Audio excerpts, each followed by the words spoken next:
Ukraine's cluster munitions pose major problems for the Russian army in battles. Cluster munitions used by Ukrainian forces are remarkably effective against enemy troops, Deputy Commander of the 3rd Assault Brigade, Maxim Zorin, said in an interview with NV Radio.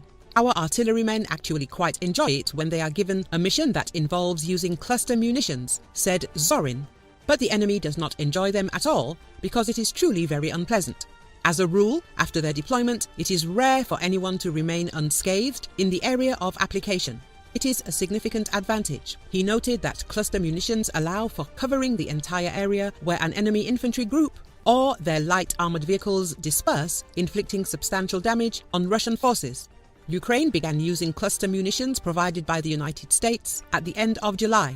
The White House explained that the decision to transfer cluster munitions to Ukraine was dictated by battlefield conditions on top of US stockpile of conventional artillery shells running low. The Ukrainian Defense Ministry emphasized that it would use cluster munitions only in areas of Russian military force concentration outside of cities to avoid risks to the civilian population.